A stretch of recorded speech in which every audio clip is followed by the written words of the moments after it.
되겠습니다. 오늘 하나님 말씀 함께 보겠습니다.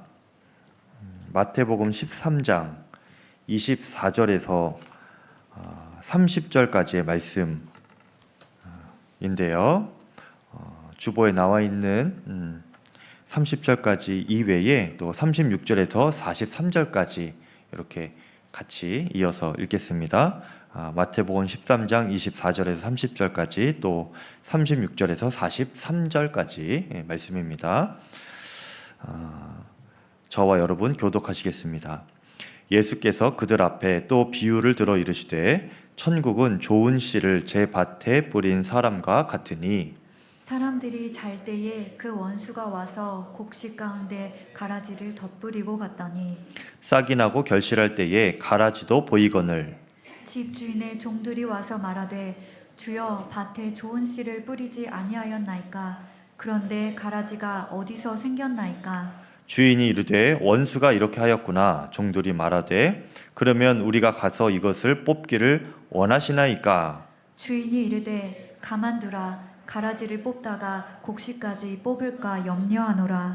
둘 다 추수 때까지 함께 자라게 두라. 추수 때에 내가 추수꾼들에게 말하기를 가라지는 먼저 거두어 불사르게 단으로 묶고 곡식은 모아 내 곡간에 넣으라 하리라. 36절입니다.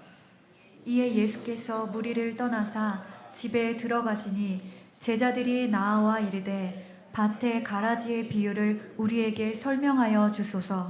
대답하여 이르시되 좋은 씨를 뿌리는 이는 인자요 밭은 세상이요 좋은 씨는 천국의 아들들이요 가라지는 악한 자의 아들들이요 가라지를 뿌리는 원수는 마귀요 추수 때는 세상 끝이요 추수꾼은 천사들이니 그런즉 가라지를 거두어 불에 사르는 것 같이 세상 끝에도 그러하리라.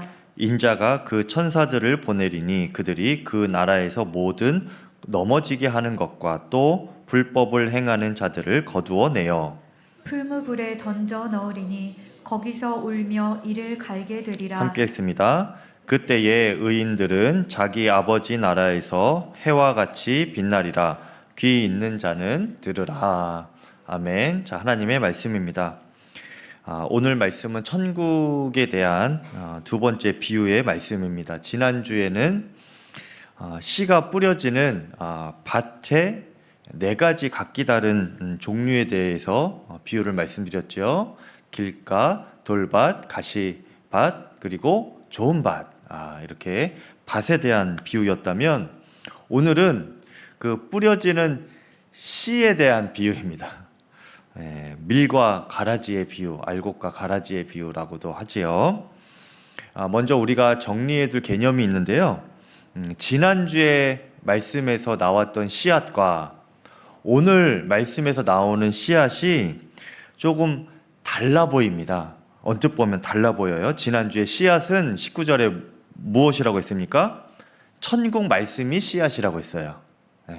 그래서 우리 마음밭에 하나님의 말씀이 이렇게 뿌려질 때 우리의 마음밭의 상태가 중요하다. 좋은 밭인지 길가인지 돌밭인지 마음밭이 중요하다라고 했어요. 말씀은 변하지 않는다고 했습니다. 씨앗은 변하지 않는다고 했습니다. 그런데 오늘 씨앗은 좀 달라 보여요. 38절에 보니까 오늘 씨앗이 뭐라고 합니까? 그 씨앗은 천국의 아들들이라고 해요.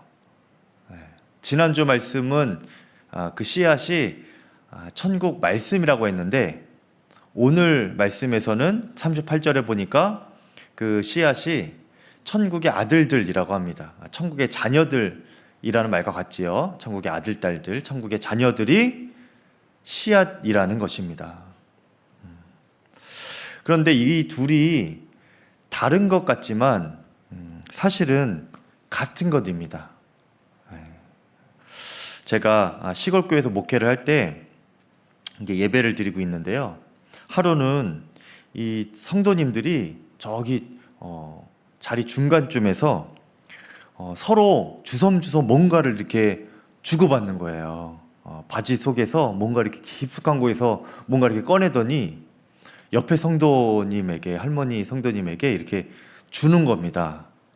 그래서 제가 예배 끝나고 물어봤죠. 뭘 그렇게 주고 받으시는 것이냐 물어보니까 목사님 그거 보셨냐요. 그래서 봤다고, 여기서 보면 다 보인다고. 그러면서 뭘 그렇게 주고 받으시느냐 이렇게 물어보니까 그 할머니 성도님께서 이 호박씨라는 거예요. 호박씨.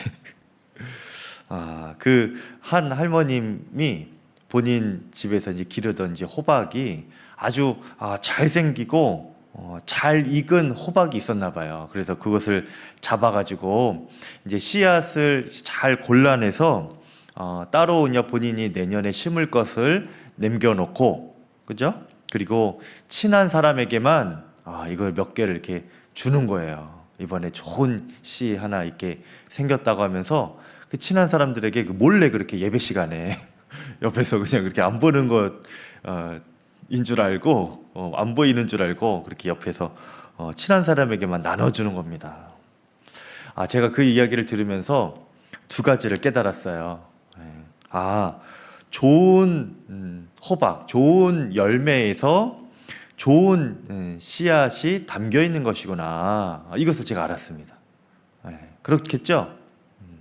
그리고 또 한 가지 깨달은 것이 열매가 곧 씨앗이구나. 이것을 또 알았습니다. 우리 마음에 말씀의 씨앗이 심겨져서 싹이 나고 열매를 맺으면 그 어떤 열매가 생기는 거잖아요. 그렇죠? 그러면 우리 자신이 그런 좋은 열매가 되는 겁니다. 좋은 씨앗이 심겨져서 좋은 열매가 나오면은 그것이 이제 자연의 이치인 거예요. 우리가 그렇다는 겁니다. 말씀에 좋은 씨앗이 심어지고 우리가 그렇게 자라서 좋은 열매가 되는 거예요. 그러면 그렇게 좋은 열매가 되었어요. 그러면 우리 자신이 그 열매 자체가 또다시 좋은 씨앗이 되는 겁니다. 그래서 그거 잡아가지고 또 친한 사람에게 나눠주는 거예요. 그러니 여러분, 여기에 모여 계신 여러분 모두가 좋은 씨앗입니다. 아멘이시죠? 여러분 다 좋은 씨앗이세요. 그런데 전제 조건이 무엇이에요? 좋은 말씀의 씨앗이 심겨져서 그것이 자라 우리 삶 가운데 열매가 맺어져야 우리가 그 열매 자체로 또한 다른 데 가서 좋은 씨앗이 또한 되는 겁니다.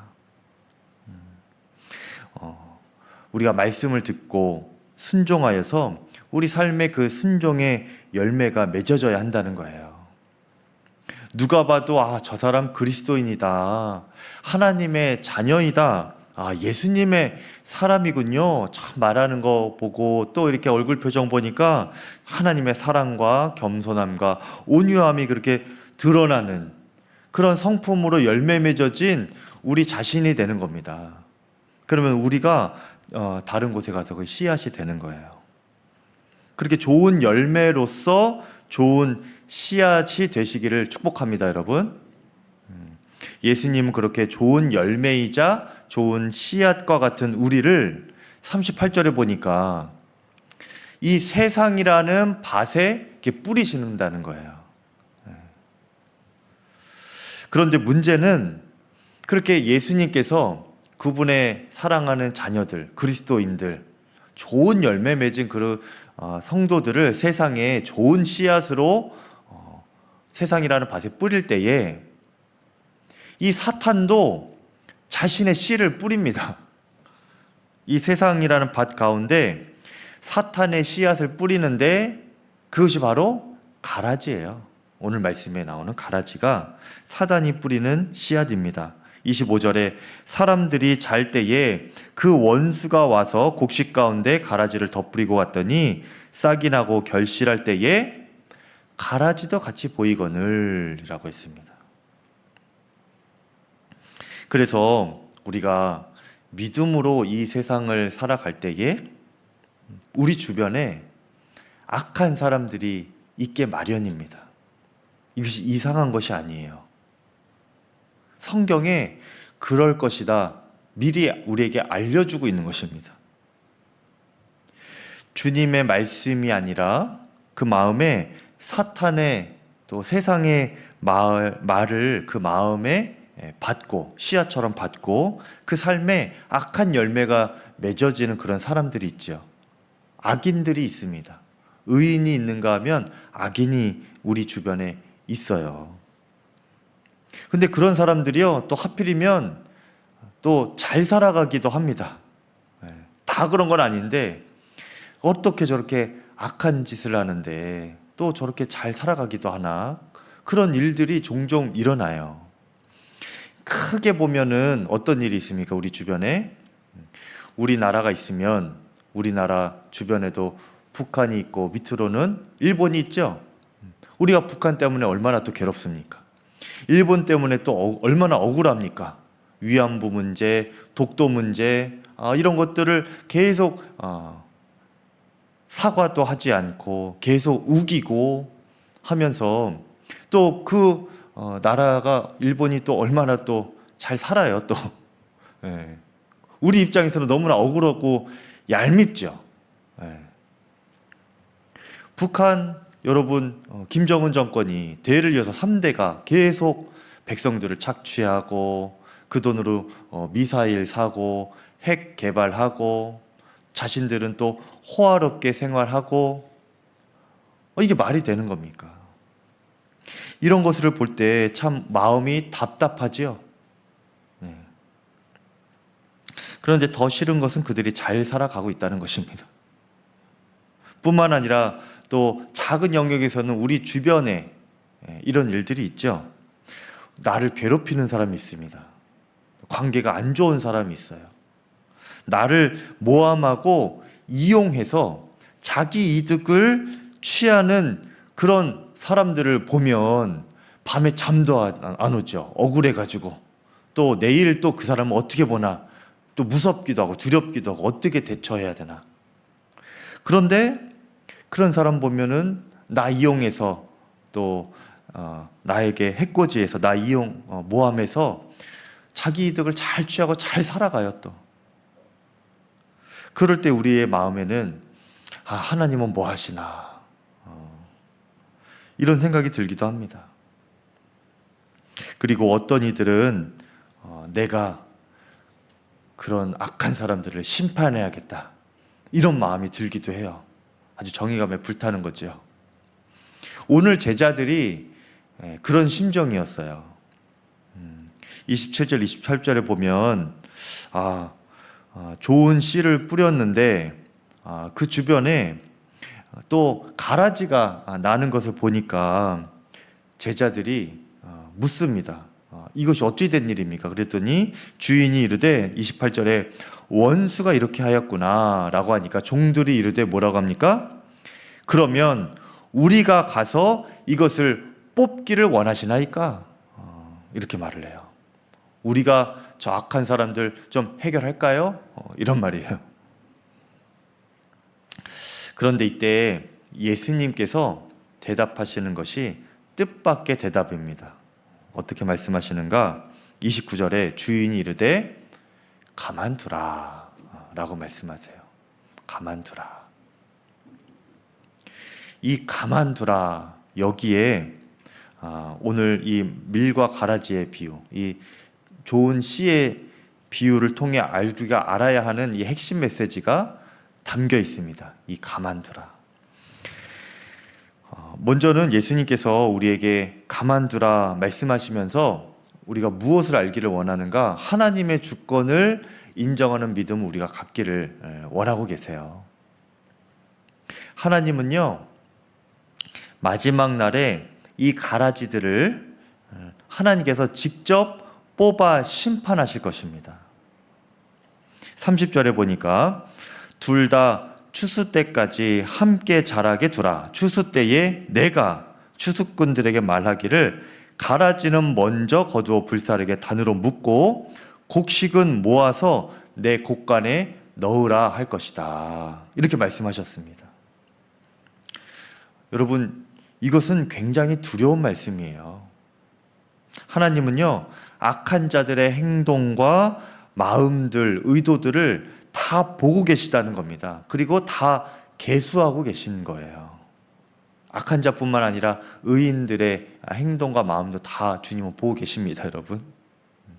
그런데 악한 자들, 특히 그 마음과 생각, 의도, 행동들 다 보고 계수하고 계시다는 거예요.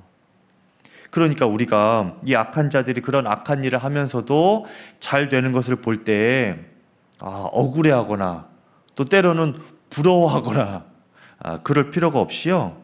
그렇게 생각할 것이 아니고 저들이 지금 심판받을 값을 계속 쌓아가고 있는 것이구나.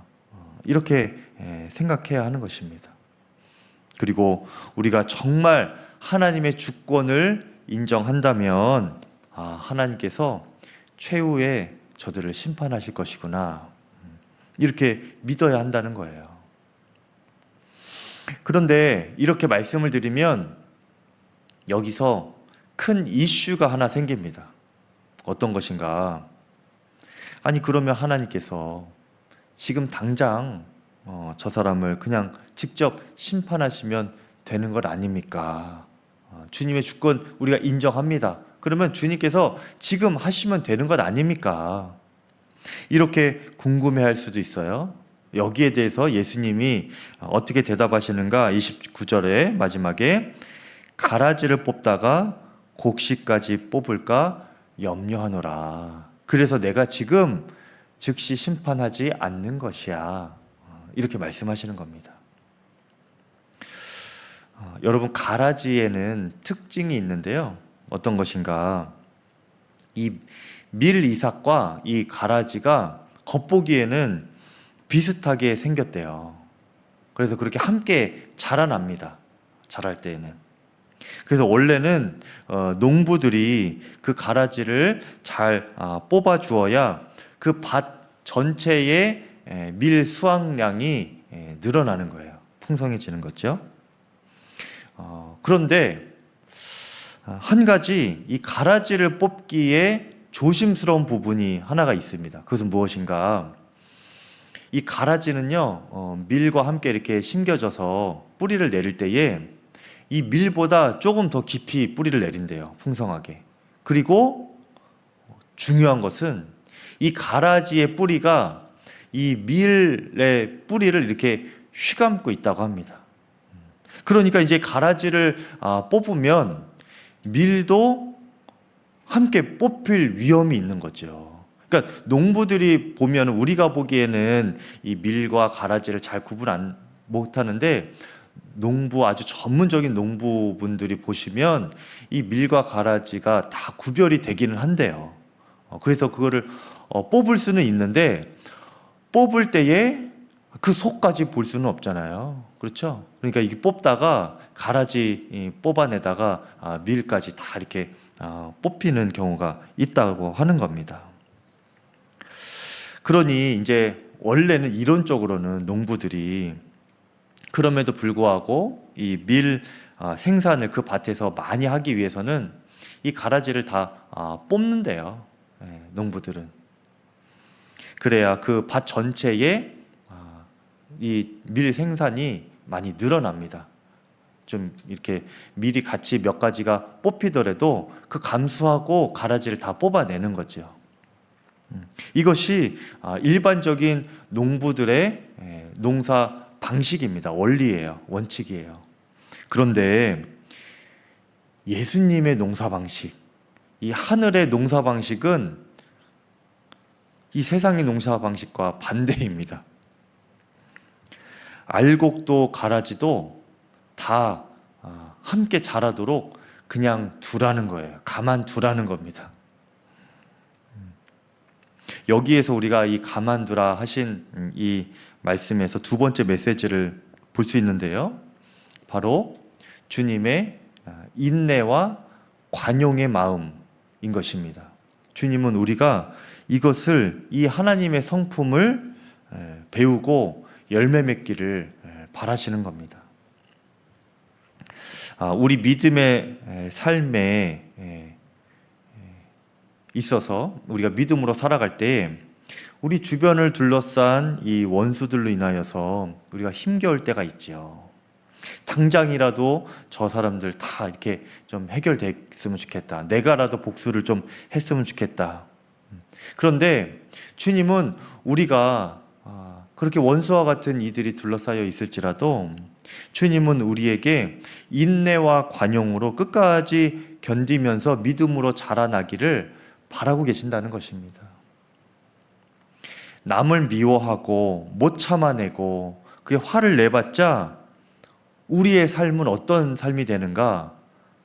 우리의 삶 자체가 지옥이 되는 거예요. 여러분, 분노로, 정죄함으로 이 문제가 해결되지 않는다는 것을 우리는 빨리 배워야 합니다. 인생의 연한이 되어가면 갈수록 화내서 해결될 일이 많지 않다는 것을 알게 되죠. 분노하여서 험한 말을 하여서 해결되지 않는다는 것을 점점 알게 됩니다. 손해를 더 많이 본다는 것을 깨닫게 되는 거예요. 근데 이것을 빨리 우리가 알고 배워야 되는 거예요. 그것이 믿음의 성숙입니다. 인내하고 관용의 마음으로 바라보고자 할 때에 그때 우리가 누릴 수 있는 것이 평안과 또 천국을 살아가는 그런 삶이 되는 것이죠. 그래서 주님도 사실 그 악한 사람들을 보면, 그런 사건들을 보면 당장이라도 심판하고 싶으시지만 우리 믿음의 열매가 무르익기를 기다리시느라 그렇게 그때까지 주님도 인내하며 기다리시는 것입니다. 기다려주시는 것이에요. 우리가 그렇게 우리 안에 인내와 관용의 주님의 성품이 좋은 열매로 맺어지기를 축복합니다. 그래서 우리 자신이요, 그런 좋은 열매가 되어서 세상에 뿌려질 때에 좋은 씨앗으로 세상이라는 밭에 이렇게 뿌려지는 거예요. 그러면 우리가 가는 곳이 천국의 열매들이 맺어지는 겁니다. 이 주님이 가만두라라고 하신 말씀의 이 마지막 메시지는 무엇이냐면요, 왜 가만두라고 하셨는가? 스스로 알곡이라고 생각하는 사람들이 있습니다. 그런데 그렇게 스스로 알곡이라고 생각하는 우리 자신의 내면 속에도 사실은 알고 보면 가라지와 같은 믿음이 있기 때문에 가만두라 이렇게 말씀을 하신 거예요. 한 목사님이요, 어느 교회에 부흥회를 갔는데 이제 말씀 전하기 전에 그 교회 성도님 중직이과 함께 이제 목사님하고 식사 대접을 하셔서 이렇게 이야기를 나눌 기회가 있었다고 합니다. 그래서 이제 교회 사정도 형편도 이렇게 잘 강사 목사님한테 말씀을 드린 거죠. 이야기를 하는데 그 성도님이 그 강사 목사님에게 이런 말씀을 하시더래요. 우리 교회가 이전에 오랜 분쟁이 있고 갈등이 있었던 그런 교회입니다. 그래서 그때 그래도 가라지 같은 성도들은 다 나가고 그래도 지금 알곡 같은 성도만 남아서 지금 다시 시작해 보려고 합니다. 이렇게 말하다라는 거예요. 그런데 그 목사님이 그 말을 듣고 마음에 이런 생각이 들었다고 합니다. 그렇게 스스로 알곡이라고 그렇게 남아있다고 하는 자신들이 그렇게 알곡이라고 생각하지만 사실은 그 마음속에 그렇게 알곡과 가라지를 스스로 갈라내는 그런 판단과 정죄와 또 교만이라는 그 가라지 같은 믿음이 여전히 마음에 섞여 있구나, 이런 생각이 그 목사님에게 들었다는 거예요. 여러분, 우리는 알곡입니까? 가라지입니까? 우리가 스스로 알곡이라고 생각하는 사람들 중에서도 그 안에 가라지와 같은 믿음이 섞여 있을 수 있다는 거예요. 우리가 주님의 주권을 인정하는 그런 알곡 같은 믿음이기를 축복합니다. 그래야 내가 주님보다 앞서서 섣불리 남을 정죄하거나 판단하고 또 미워하지 않게 되는 것이죠. 우리는 언제나 주님 앞에서 나 자신조차 또 나 자신 먼저 주님 앞에서 돌아보면서 회개하고 말씀으로 바로 서려고 하고 그렇게 살아야 하는 거예요. 주님 앞에서 나 먼저 돌아보는 겁니다. 그리고 다른 사람을 향해서는 어떻게 해야 돼요? 인내와 관용으로 품을 수 있는 그런 알곡과 같은 주님의 성품을 닮은 열매, 좋은 씨앗이 되기를 축복합니다. 이것이 중요한 거예요. 내 주변에 가라지는 어떻게 합니까? 악한 사람들은 어떻게 합니까? 이것은요, 주님이 하실 것입니다, 여러분. 주님이 그분의 주권에 따라 그분의 때에 심판하시는 거예요. 오늘 이 밀과 가라지의 비유에서 주목할 것, 핵심은 무엇인가? 우리에게 주님이 하고 싶은 말씀은 너희가 알곡이 되어라 라는 거예요. 좋은 씨앗이 되어라 라는 겁니다. 너희 자신이 좋은 열매가 되어라 라는 거예요. 그래야 내가 너희를 세상에 심지 않겠니? 가라지는 어떻게 합니까? 가라지는 어떻게 해요? 뭐라고 그러셨어요? 가만두라. 내가 알아서 할 테니까 그건 너희가 신경 쓰지 말고 가만둬라. 중요한 건 뭐예요? 너희가 좋은 씨앗이 되어라 라는 것입니다. 나는 이 알곡과 같은 믿음으로 세상에 뿌려져서 그렇게 천국을 점점 누리며 살아가는 사람인가 스스로 점검해 볼 수 있기를 바랍니다. 그리고 내가 가는 곳마다 그렇게 평안이 임하고 용서와 화해가 일어나고 관용한 마음, 관용이 넓은 마음으로 그렇게 다 품게 되는 그렇게 천국이 내가 가는 곳마다 이루어져 가는 그런 삶인가 돌아볼 수 있기를 바라요. 이것이 중요한 겁니다, 여러분. 그래서 이것이 천국의 비유인 것이에요. 여러분, 만약에 정직하게 돌아보면서 그것이 아니라면 내 안에 가라지와 같은 믿음이 있습니다. 나는 사실은 알곡이 아니라 가라지일 수도 있겠습니다. 이런 마음이 드신다면요, 여러분, 지금이라도 아직 기회가 있을 때 답은 딱 하나가 있습니다. 예수님을 붙잡는 거예요. 지금이라도 아직 기회가 있을 때 예수님 안에서 거듭나실 수 있기를 축복합니다. 여러분, 가라지가 알곡이 될 수 있습니까? 가라지를 어떻게 조금 이렇게 변화시키면 알곡이 돼요? 안 돼요, 여러분. 가라지는요, 가라지고요. 알곡은 알곡이에요. 콩 심은데 콩이 나죠, 여러분. 그렇죠? 콩 심은데 팥이 날 수가 있습니까? 콩은 콩이고 팥은 팥입니다. 가라지는 가라지고 알곡은 알곡이에요. 그런데 우리가 실제로는 가라지였는데 알곡인 것처럼 착각하면서 살 때가 너무나 많아요. 근데 지금이라도 우리가 그것을 깨달아야 합니다. 내가 사실은 알곡이 아니었구나. 알곡인 것처럼 내가 착각하며 살았구나. 이것을 빨리 깨달아야 합니다. 만약에 가라지였다면. 그런데 이것이 큰 의미가 있는 거예요. 이것이 너무나 복된 겁니다. 왜 그렇죠? 누구든지 그리스도 안에 있으면 새로운 피조물이라. 이전 것은 지나갔으니 보라 새 것이 되었도다 말씀하셨잖아요. 내가 비록 가라지였어도 예수님을 붙잡으면, 예수님 믿는 믿음으로 간구하면 거듭나는 겁니다. 가라지가 알곡이 되는 거예요.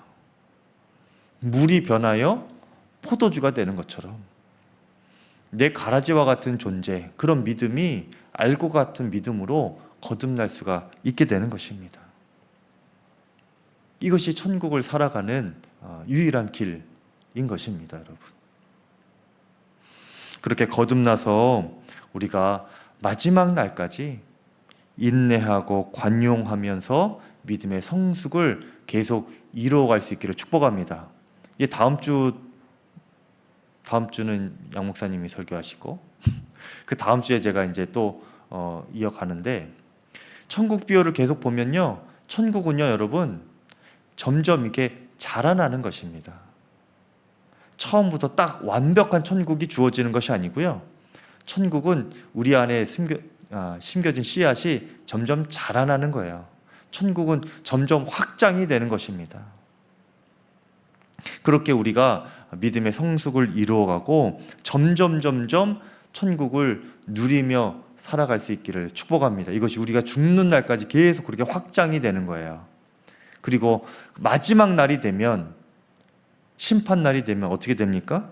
약속된 영광의 보상이 우리에게 임하게 되는 겁니다. 43절에 그때에, 이것은 마지막 날을 의미하는 거예요. 의인들은 자기 아버지의 나라에서 해와 같이 빛날 것이다. 귀 있는 자들은 들으라 말씀하셨습니다. 여러분, 주님 안에서, 예수님 안에서 알곡 같은 믿음으로 이 마지막 때를 기다리며 주님께서 예비하신 복, 완전한 천국을 여러분 다 경험하실 수 있기를